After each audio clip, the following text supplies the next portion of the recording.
మతం మారినా కులం పోవడం లేదని, కానీ రాజ్యాంగ హక్కులు మాత్రం కోల్పోతున్నారని మాజీ డీజీపీ జాతీయ సమన్వయకర్త డాక్టర్ జె పూర్ణచంద్రరావు విజయవాడలో తీవ్ర ఆవేదన వ్యక్తం చేశారు.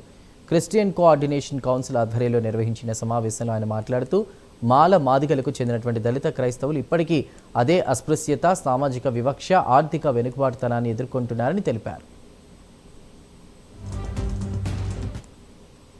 అన్ని భారతదేశంలో ఉన్న సమస్యలకు మూలం కులమే. ఇక్కడ ఏమైందంటే దళిత క్రిస్టియన్ సమస్యకు కూడా మూలం ఏంటంటే ఎస్సీ కులాలకు చెందటం వల్లనే ఈ ప్రాబ్లం వచ్చింది. వేరే కులాల వాళ్ళకి ఈ ప్రాబ్లం లేదు. సో మనం అంబేద్కర్ని వదిలేసాం. అంబేద్కర్ని వదిలేసి అంబేద్కర్ వాదానికి మరి ఎవరైతే తూట్లు పడిచారో అనాదిగా స్వాతంత్రం రాకముందు ఏ కులాలైతే తూట్లు పడిచినాయో స్వాతంత్రం వచ్చినాక కూడా ఏ కులాలైతే తూట్లు పడుస్తున్నాయో ఆ పాలక కులాలతోనే మనం ఉన్నాం. ఆ పాలక కులాలనే నమ్ముకుని ఆ పాలక కులానికి వ్యతిరేకంగా వాటికి ఆ పార్టీ పాలక కుల పార్టీలకి వాళ్ళతో పాటు కలిసి ప్రయాణం చేసి అంబేద్కర్ని ఓడించిన కాంగ్రెస్తోనే ఉన్నాం మనం. అంతకన్నా పాపం ఉంటుందా? నిజంగా మీరందరూ పాస్టర్స్ కాబట్టి పాపం అంటే అదే కదా.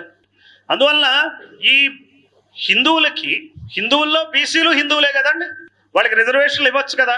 ఇవ్వకుండా ఎందుకున్నారు? ఏమన్నా దళిత క్రిస్టియన్లు అడ్డమా? దానికి ముస్లింలు అడ్డమా? ఎవరడ్డం?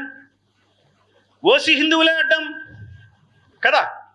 ఈ రాజకీయమైనటువంటి జ్ఞానాన్ని మనం పంచాలా? మీరు చెప్పాలా? మీరు బీసీలకు చెప్పండి, ఎస్టీలకు చెప్పండి. మనం ఒకళ్ళకొకళ్ళు అందరి సమస్యల గురించి 3-4 వర్గాలు కలిపి చెప్పుకోవాల్సిన రోజు వచ్చింది ఈ రోజున. అది మీ చేతుల్లో ఉంది. మీరు గ్రామాన విస్తరించున్నారు. మీరే ప్రచారకులు. ఆర్ఎస్ఎస్ వాళ్ళు చేసుకోవడం లేనిది మనం చేసుకుంటే తప్పేంటి? మనం ఎందుకు చేయకూడదు? ఈ రాజకీయమైన జ్ఞానాన్ని మనం అందించకపోతే మనం అంబేద్కర్ ద్రోహం చేసినట్టే.